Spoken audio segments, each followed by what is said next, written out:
Once you reconnect with your authentic self, a lot of medical conditions can abate and even remit completely. I'm not promising that. I'm just saying I've seen it too often. And there's too many examples also written up in the literature. So that, yeah, healing is always possible. But out of 100 women with breast cancer, only 7 carry the gene. 93 do not. Out of 100 women with the gene, not all of them will get the disease. No, they're much higher risk, no question about it. It just means that, for the most part, genes don't determine illnesses. What then does? And by the way, this is true for whether we're talking about most physical illnesses and mental illnesses. So to talk about genetics is kind of a lazy person's way of trying to explain something, because scientifically, there's very little basis to it. So for example, all these genetically determined mental health conditions, they say about ADHD, which is something I've written about after my own diagnosis in my 50s, that it's the most heritable mental illness there is. Well, as I say in this book, to say that ADHD is the most heritable mental illness is like saying that quartz is the most chewable crystal. Because it's not true. It's neither a disease nor is it genetic. Nobody's ever found a single gene that determines any mental health condition.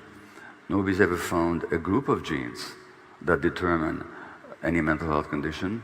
Nobody has ever found a group of genes that if you don't have them, you will not have a certain mental health conditions. There are a large group of genes that the more of them you have, the more you risk, and more at risk you are for any number of mental health conditions, but no specific ones.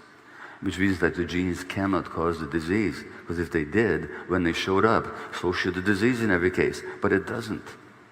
And you can have the same disease, or if you want to call it that, but even without the genes.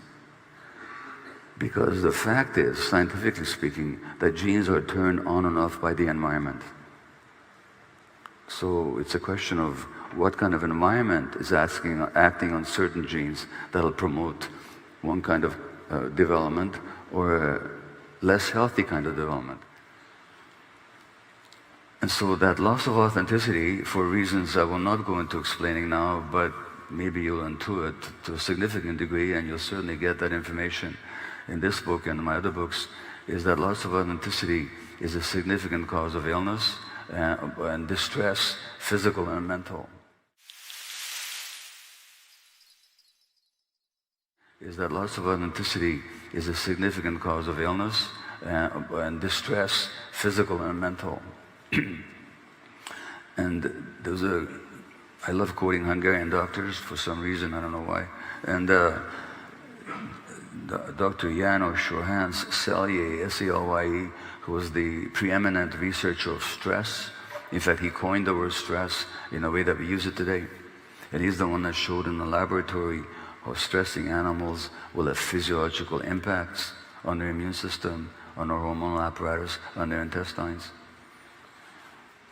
And Selye was not only a brilliant physician, he was also a brilliant researcher. He was also a humanist, and he wrote in his book on stress, he said that most of our tensions and frustrations come from compulsive needs to act the role of someone that we're not. So inauthenticity is our biggest source of stress, he pointed out. But that inauthenticity, he may not have realized, wasn't our fault, it wasn't kind of a mistake, it wasn't a moral failure, it was an adaptive response to our early environment. So the question then becomes not to judge ourselves for being unauthentic, not to judge ourselves for being disconnected from ourselves, but to understand that actually those were normal responses to an abnormal environment. But if you want to become healthy, guess what? The word health originates in a word for wholeness. So if trauma is the disconnection from ourselves, then health is the reconnection, which is entirely possible, entirely available for us, because that capacity for healing is simply in our nature as organisms. So, and there's a part of us that can never be destroyed. It can be obscured. We can lose connection with it. I certainly have for long periods of my life.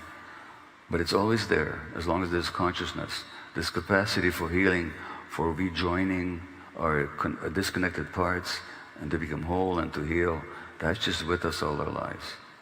And so that I don't have a negative message for you. The message I have is that healing, trauma, daunting and damaging as it can be, both on a social and certainly on an individual level, it can also be healed. Because trauma is not what happened to you, but what happened inside you as a result. And if you're still carrying the imprints and residues of what happened to you, that can be healed.